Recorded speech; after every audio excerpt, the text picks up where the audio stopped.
नमस्कार दोस्तों। Mahindra construction equipment के एक और लाइव सेशन में आप सभी का स्वागत है। पिछले सेशन में हमने जाना था कि Mahindra construction equipment Mahindra backhoe loader के बारे में हमने समझा था कि ईएमआई और मेंटेनेंस में आप कितना बचा पाते हैं और किसी भी मशीन को खरीदने से पहले आपको क्या क्या पैरामीटर क्या क्या फैक्टर ध्यान में रखने हैं।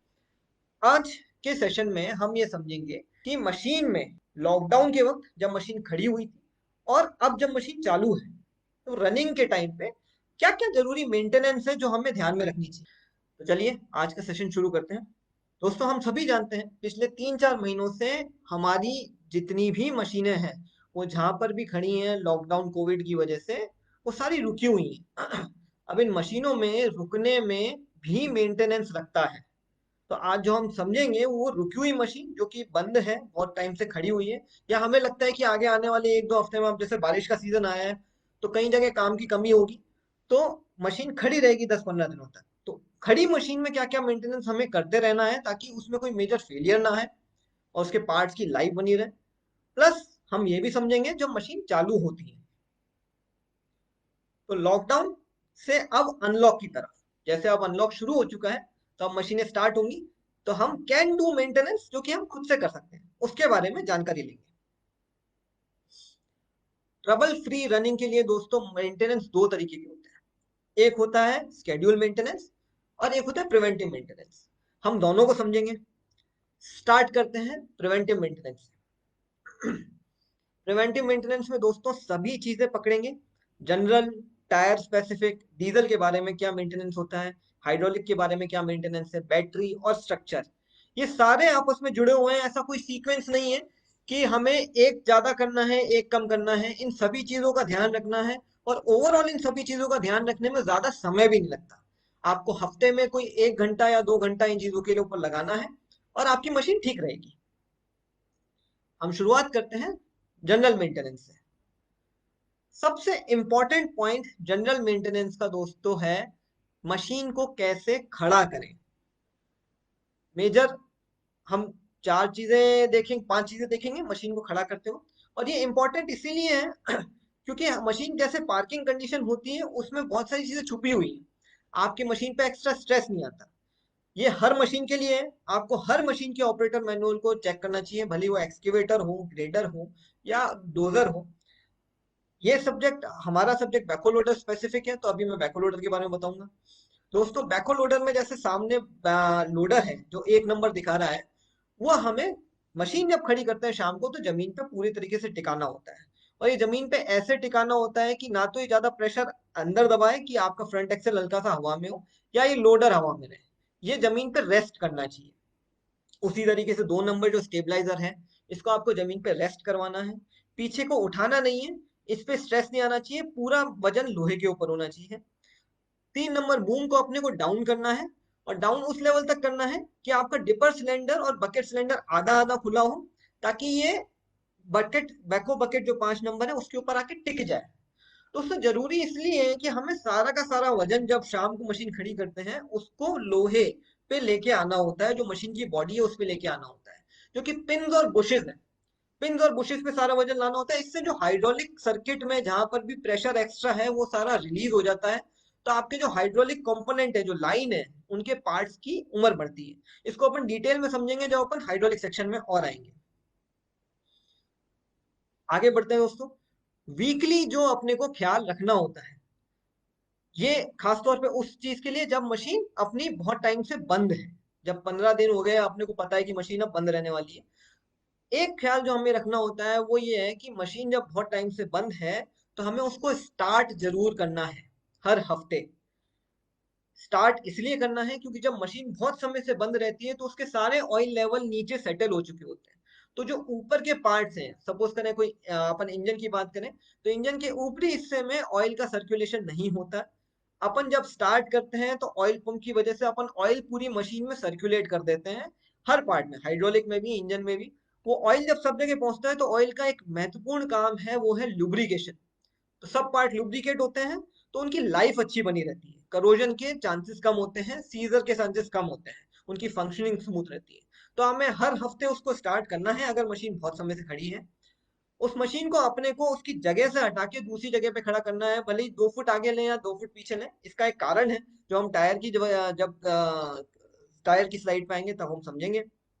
हमें ये ध्यान रखना है कि उसका फ्यूल टैंक और हाइड्रोलिक टैंक की कैप बंद हो, ताकि कभी बारिश में अगर खड़ी है या फिर धूल मिट्टी का कोई मौसम है तो अपने फ्यूल टैंक और हाइड्रोलिक टैंक के अंदर कचरा ना घुसे। हमें ये ध्यान रखना है कि मशीन के सारे इलेक्ट्रिकल सर्किट ऑफ हो, लाइटें वगैरह ऑफ हो, ताकि बैटरी बेवजह ड्रेन ना हो। हम इन सबको एक एक करके आगे और डिटेल में समझेंगे। शुरुआत हम करते हैं टायर के साथ। दोस्तों, टायर के मामले में एक चीज जो आपको हमेशा ख्याल रखनी है, भले ही मशीन खड़ी है बहुत दिनों से या फिर वो चालू है, चलती हुई है, आपको जो भी कंपनी की मशीन आपके पास है उसके रिकमेंडेड प्रेशर के हिसाब से, जो कंपनी रिकमेंडेशन देती है, टायर में हवा भरी हुई रखनी है। टायर में हवा रहती है तो अगर बैकहो लोडर की बात करें तो लोडर एप्लीकेशन में आपका एवरेज अच्छा आता है, ट्रैक्शन बढ़िया होता है। अगर कार की बात करें, आपकी कारों की भी बात करें, ये जो सेशन है अपन कारों में भी इस्तेमाल किया जा सकता है, टेक्निकल चीजें सेम ही हैं, तो उसका फ्यूल एवरेज अच्छा आता है।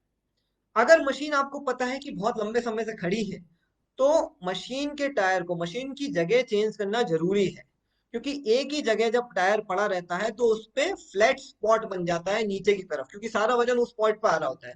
उस स्पॉट को चेंज करना जरूरी है, क्योंकि जब वो फ्लैट स्पॉट बनता है तो उसकी साइड में टायर की रबड़ में हल्की हल्की दरारें आने लगती हैं, तो टायर की लाइफ पे फर्क पड़ता है। अगर हम उसको मूव करते रहेंगे तो वो रेगुलर रहेगा, अपने पूरे टायर की लाइफ अच्छी मिलेगी। हम अब बात करेंगे डीजल के बारे में। पहला, डीजल टैंक का ढक्कन ढंग से बंद होना चाहिए और लॉक होना चाहिए। दोस्तों, मैं सर्विस साइड से हूं तो मैंने कई बार फील्ड में देखा है कि ढक्कन कभी खो जाता है या गिर जाता है, तो हम ये आलस करते हैं कि ढक्कन लाने में टाइम लगेगा डीलरशिप से खरीदने में, तो हम उसके ऊपर कोई कपड़ा बांध देते हैं या थैली बांध देते हैं, जो कि बहुत ही गलत है। डीजल खुद एक चिकना पदार्थ है। चिकने पदार्थ में मिट्टी खुद से चिपकती है। मशीन ज्यादातर मिट्टी वाले इलाके में ही काम करती है, तो जब वो मिट्टी चिपकती है तो कहीं ना किसी रूप में वो डीजल के अंदर मिलती है। तो हमें इस चीज का बिल्कुल ख्याल रखना है कि ढक्कन हमेशा सही हो और ढंग से पैक हो। दूसरा इंपॉर्टेंट है, स्ट्रेनर उसके अंदर हमेशा लगा हो। खास तौर पे जब हम डीजल भरवाने जाते हैं तो जो डीजल वाले भैया हैं, जब वो डीजल डाल रहे होते हैं, तो स्ट्रेनर की वजह से कई बार उनके फ्लो में रुकावट होती है, क्योंकि वो छान के डीजल अंदर भेज रहा होता है। तो वो स्ट्रेनर निकाल देते हैं और उसके बाद में सीधा अपने पंप को अंदर डाल देते हैं और डीजल टैंक भर देते हैं। उनका काम तो आसान हो जाता है, बट अगर उसकी वजह से आपके डीजल में गंदगी घुसती है तो आपकी मशीन के एफआईपी को खतरा है, अपना काम बिगड़ सकता है। हमें हमेशा ध्यान रखना है कि स्ट्रेनर फिट हो। प्लस उधर एक और चोट होती है, वो स्ट्रेनर निकाल के कहीं पर भी रखते हैं, फिर जब वो स्ट्रेनर अंदर डालते हैं तो उसके नीचे के हिस्से में मिट्टी चिपक जाती है। तो आपको ये कभी स्ट्रेनर बाहर निकलवाना ही नहीं है, इसका ख्याल रखें। कई बार स्ट्रेनर में छेद हो जाता है तो आप उसमें सर्विस इंजीनियर के थ्रू स्ट्रेनर को बदलवा लें। हमें मशीन स्टार्ट करते वक्त, अब क्योंकि इतने टाइम से मशीन खड़ी है, अपन स्टार्ट करेंगे, तो मशीन में डीजल जो अपना वाटर सेपरेटर है उसमें पानी मिलेगा। ये हमें डेली सुबह भी करना चाहिए, सर्दियों के मौसम में ज्यादा, बारिशों के मौसम में ज्यादा, क्योंकि डीजल के अंदर पानी मिलता है हवा के थ्रू। वो कैसे मिलता है अपन आगे आगे समझेंगे। तो हमें डेली सुबह थोड़ा डीजल वाटर सेपरेटर में से नीचे से पानी निकालना चाहिए। पानी निकाल देंगे तो अपने एफआईपी में पानी मिला हुआ डीजल नहीं जाएगा, एफआईपी की लाइफ अच्छी होगी। बहुत इंपॉर्टेंट चौथा पॉइंट, अपने को गलत डीजल, खराब डीजल नहीं डालना है।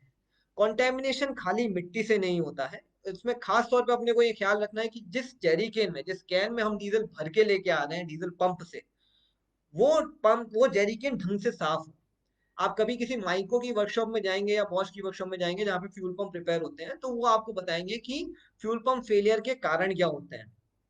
कई बार ये पाया गया है कि उस जेरी कैन में, उस कैन में जिसमें आप डीजल भर के ला रहे हैं, उसके अंदर पहले कोई और केमिकल था, बट हमने उसको साफ ढंग से किया नहीं, और जब हमने डीजल डाला तो डीजल क्योंकि क्लीनिजिंग फ्लूइड है, तो उसने उस केमिकल को और साफ किया और वो केमिकल वाला डीजल अपनी टंकी में चला गया। तो हमें इन चीजों को ध्यान रखना है, ध्यान रखेंगे तो अपने फ्यूल पंप की लाइफ अच्छी आएगी, बेमतलब का ब्रेकडाउन और खर्चे से बचेंगे। अब हम समझते हैं कि डीजल में पानी कैसे मिलता है। दोस्तों, जब भी अपना टैंक आधा भरता है, आधा आता है, तो उसके अंदर हवा घुसती ही घुसती है। बारिशों के टाइम पे, सर्दी में, गर्मी में भी हवा में थोड़ी बहुत मात्रा में पानी रहता ही रहता है। जब रात को ठंड होती है तो ये डीजल टैंक ठंडा होता है और ये पानी कंडेंसेशन की वजह से अंदर ड्रॉपलेट्स में बदल जाता है। जैसे अपन सुबह घास में देखते हैं ओस आती है, वैसे गाड़ी के ऊपर अपने एक पानी की हल्की सी परत आ जाती है, वैसे डीजल टैंक के अंदर भी परत आ जाती है। जब दिन में गर्मी बढ़ती है या अपन सुबह सुबह इसमें डीजल भरते हैं तो वो पानी डीजल में मिक्स हो जाता है, मिक्स होके वो ही पानी नीचे बैठता है और अपनी डीजल की सप्लाई जो होती है वो टैंक के नीचे से ही होती है। पानी डीजल के मुकाबले भारी होता है तो वो हमेशा नीचे ही बैठेगा। हम इसको बचा कैसे सकते हैं? हम एक मेजर गलती जो करते हैं, जो मेजर प्रैक्टिस है जो मैंने पाई है फील्ड में, वो ये है कि हम सुबह काम पे जाने से पहले डीजल टंकी भरते हैं। हम इसको कम कर सकते हैं अगर हम रात को ही डीजल टंकी पूरी भर लें। अगर डीजल टंकी पूरी भरी रहेगी रात को तो उसमें हवा कम रहेगी, पानी उतना ही कम बनेगा अंदर। दिन के टाइम में गर्मी होती है तो भले ही हवा घुसती भी है तो गर्मी की वजह से वो पानी हवा के रूप में ही रहता है, भाप के रूप में ही रहता है, अंदर हवा में मिला हुआ। अब हम बात करेंगे हाइड्रोलिक्स की। डीजल टैंक की तरह ही हाइड्रोलिक टैंक के कैप को भी आपको पूरी तरह से हमेशा बंद रखना है।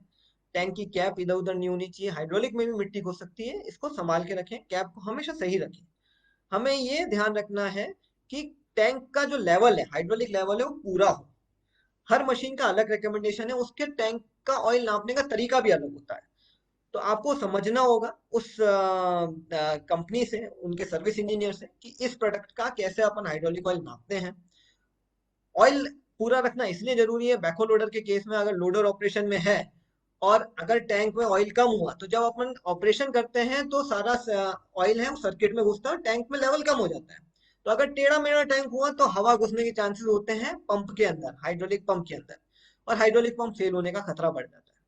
लेवल पूरा रहेगा तो कभी भी ऑयल में हवा घुसेकने का चांस ही नहीं रहेगा। हमें यह ध्यान रखना है कि इस कैप के ऊपर एक ब्रीदर लगा होता है, वो ब्रीदर ढंग से लगा होना चाहिए। टैंक में जब भी ऑयल सर्किट में घुसता है तो टैंक अंदर हवा खींचता है और उस हवा के साथ साथ छोटे छोटे डस्ट पार्टिकल भी घुसते हैं। उस ब्रीदर का काम है कि वो उस हवा को छान के अंदर भेजे।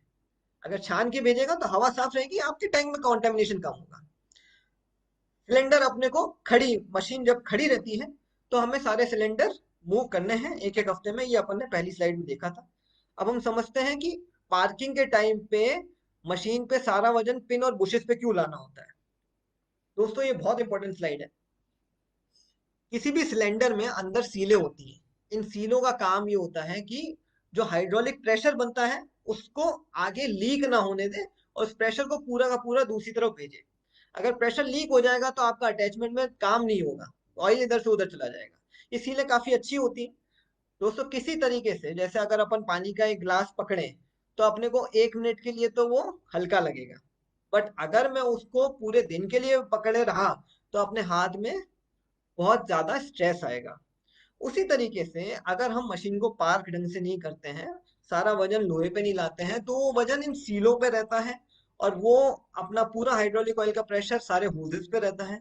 हम अननेसेसरी उन होजेस पे ये स्ट्रेस पैदा करते रहते हैं और उस वजह से उनकी लाइफ पे असर पड़ता है। अगर हम उसको रात को ढंग से खड़ा करते हैं या जब भी पार्क करते हैं उसको ढंग से करते हैं तो लोहे के ऊपर, पिन और बुशिस के ऊपर वजन रहेगा, सीलें सही रहेंगी, इनमें बेमतलब का स्ट्रेस नहीं आएगा। छोटी सी बात है, इसका ध्यान रखेंगे तो अपने सीलों की लाइफ अच्छी आएगी, बेमतलब का ब्रेकडाउन और खर्चा बचेगा। अब हम बात करते हैं बैटरी के बारे में। सबसे पहली इंपॉर्टेंट बात, बैटरी के कंपार्टमेंट में फालतू सामान नहीं भरें। बैटरी के कंपार्टमेंट में यूजुअली जगह ज्यादा होती है तो हम लोग उसमें बहुत सारी चीजें भर देते हैं। वही चीज भरें जो कि कंडक्टर ना हो। कई बार लोहे का पार्ट इसके साथ टच होके, पॉजिटिव टर्मिनल के साथ टच होके स्पार्किंग कर देता है, बैटरी खराब होने के चांसेस है। इसको ड्राई रखें, सूखा रखें, क्लीन रखें। हम ये इसमें टर्मिनल पे कभी ग्रीस नहीं लगानी चाहिए। ग्रीस एक्चुअली में कंडक्टर होती है, तो आपको पेट्रोलियम जेली या ग्लीसरीन लगानी चाहिए। मार्केट से कोई भी वैसलीन ले आए वो लगा दे, उसकी वजह से करोजन बचेगा और वही अपन काम में लें इसमें। कंडक्टर नहीं, ग्रीस एक्चुअली में इंसुलेटर होती है तो आपके चार्ज ट्रांसफर होने में दिक्कत होती है, तो आपको इस चीज का ध्यान रखना है। दूसरी बात, अगर अपने को पता है कि मशीन खड़ी होने वाली है, आगे 15 दिनों तक मशीन खड़ी होने वाली है। तो कोशिश करें बैटरी का टर्मिनल मशीन को सही से पार करके बैटरी के टर्मिनल को हटा दें, खोल लें, ताकि बैटरी फ्री हो जाए। इन केस कोई छोटा मोटा शॉर्ट सर्किट होगा या कोई तार बेमतलब में बैटरी ड्रेन कर रहा होगा या अपनी कोई लाइट जली रहेगी, तो उस ड्रेनेज से आप बच जाएंगे। तो 15 दिन बाद जब आप मशीन चलाएंगे और आप वापस से कनेक्शन लगाएंगे तो मशीन एक बार में स्टार्ट हो जाएगी। आपको उस तकलीफ से नहीं गुजरना पड़ेगा कि बैटरी डाउन हो गई पड़े पड़े। आजकल की बैटरियों में यूजुअली इलेक्ट्रोलाइट नहीं भरते, बट जिन बैटरियों में इलेक्ट्रोलाइट भरा जाता है, जो आपकी दूसरी मशीनें पुरानी मशीनें होंगी, पुरानी बैटरी होंगी, उनमें इलेक्ट्रोलाइट लेवल चेक करें। हमें अननेसेसरी बैटरी के ड्रेन होने से बचाना है, काम में नहीं आ रही हो तब। स्ट्रक्चर की बात करते हैं दोस्तों। स्ट्रक्चर में एक ही बड़ी बात है दोस्तों, वो है ग्रीसिंग। आप लोगों ने देखा होगा कि उम्र के साथ साथ कई लोगों के जोड़ों में दर्द होता है, घुटनों में, हाथों में, जोड़ों में दर्द होता है। यूजुअली नी रिप्लेसमेंट के ऑपरेशन होते हैं। नी रिप्लेसमेंट का जब ऑपरेशन होता है दोस्तों, तो एक्चुअली में ये पाया जाता है कि इनके बीच में जो लुब्रिकेशन है वो खत्म हो गया है, कम हो गया है। अब डॉक्टरों के अनुसार हम ये देखेंगे कि उन लोगों में ये चीज ज्यादा होती है जो कि कसरत कम करते हैं, जिनकी दिनचर्या में खाना पीना अच्छा नहीं है, स्वस्थ खाना पीना नहीं है। बट जिन लोगों में दिनचर्या अच्छी है, स्वस्थ है, खाना पीना अच्छा है, उनके नी रिप्लेसमेंट का टाइम भी लेट आता है, उनकी नीज में दिक्कत नहीं होती। तो दोस्तों, ग्रीसिंग को आपको आपकी मशीन की दिनचर्या में उतारना होता है। आपका पिन बुश बिल्कुल इस नी जॉइंट की तरह काम करता है। पिन बुश आपस में घिसते रहते हैं, बीच में ग्रीस की एक हल्की सी परत होती है। अगर वो चिकनी परत होती है तो आपके पिन बुश की लाइफ अच्छी आती है। लाइफ अच्छी आती है तो आप पूरी लाइफ लेते हैं। फिर जब उसको वाकई में बदलवाना हो तो बदलेंगे। ग्रीस खराब रहेगी, ग्रीस नहीं करेंगे, तो फिर वो जल्दी बदलना पड़ेगा। अपना बेमतलब का खर्चा और टाइम दोनों बर्बाद होता है। खास तौर पे ध्यान रखें, ग्रीस वो ही इस्तेमाल में लें जो कि आपकी कंपनी, जिस कंपनी की आपके पास मशीन है, उन्होंने रिकमेंड करी है। उस ग्रीस की विस्कोसिटी इंडेक्स होता है, उसकी वजह से वो रिकमेंड की जाती है। कोई भी ग्रीस ना लगाएं, क्योंकि उसकी वो टिकेगी नहीं। टिकेगी नहीं तो आप ग्रीस कर भी देंगे तो उसका कोई ज्यादा फायदा नहीं होगा। ग्रीसिंग को अपनी दिनचर्या में हमें उतारना है। सारी प्रिवेंटिव मेंटेनेंस हमने जान ली दोस्तों। अब हम स्केड्यूल मेंटेनेंस के ऊपर बात करेंगे। स्केड्यूल मेंटेनेंस में दोस्तों हमें खास तौर पे केवल समय का ख्याल रखना है। ये एक ही स्लाइड है, इसको हम लंबा नहीं खींचेंगे। खास तौर पे हमें केवल समय पे सर्विसें करवानी है। देखिए दोस्तों, क्या होता है, हम सोचते हैं कि ये समय पे ऑयल बदलने से क्या होगा। हर ऑयल की क्वालिटी होती है उसकी विस्कोसिटी इंडेक्स के हिसाब से, कि वो इतने समय तक चलेगा। उसके बाद में ऑयल खराब होता है। हम अगर उसको नहीं बदलेंगे समय पे, तो मशीन में ब्रेकडाउन आएगा। तो जितना पैसा हमने बचाया है, वो जैसा आप दाईं तरफ देख रहे हैं, उतना पैसा आपका ब्रेकडाउन में खर्चा हो जाता है। अगर स्केड्यूल मेंटेनेंस बराबर होती है तो मशीन अपने दम पे खड़ी होती है। अगर स्केड्यूल मेंटेनेंस सही नहीं होती, टाइमली नहीं होती, हर बार डिले होती है, तो बहुत जल्दी मशीन को किसी क्रेन के सहारे उठाना पड़ता है, क्योंकि ब्रेकडाउन होता है। उसमें आपका खर्चा और समय दोनों बर्बाद होते हैं। आपको इसको हमेशा समय पे करवाना है। जो भी कंपनी की आपके पास मशीन है, उससे आप स्केड्यूल मेंटेनेंस के चार्ट को समझें और उसको फॉलो करें। अब मैं महिंद्रा कंस्ट्रक्शन इक्विपमेंट के बारे में बताऊंगा, तो महिंद्रा बैकहो लोडर, महिंद्रा अर्थ मास्टर की स्केड्यूल मेंटेनेंस वैसे ही सबसे सस्ती है। ये ऑलरेडी कंपटीशन से 14.5 रुपए बचत में है प्रति घंटा। तो ये आपके लिए और आसान है और हल्की है। और हमारी कंपनी दिन ब दिन इसके ऊपर ध्यान दे रही है। हम कोशिश कर रहे हैं कि इसको और किफायती कैसे बनाया जाए। तो हम इसको और कोशिश कर रहे हैं कि आपको मशीन से और आउटपुट मिले, इसको और कम किया जाए ताकि आपका खर्चा कम हो, बचत ज्यादा हो। इस स्लाइड में पहले भी दिखा चुका हूँ। मोटा मोटी 48 महीने में, मतलब 4 साल के अंदर आप 1.25 लाख तक बचा लेते हैं।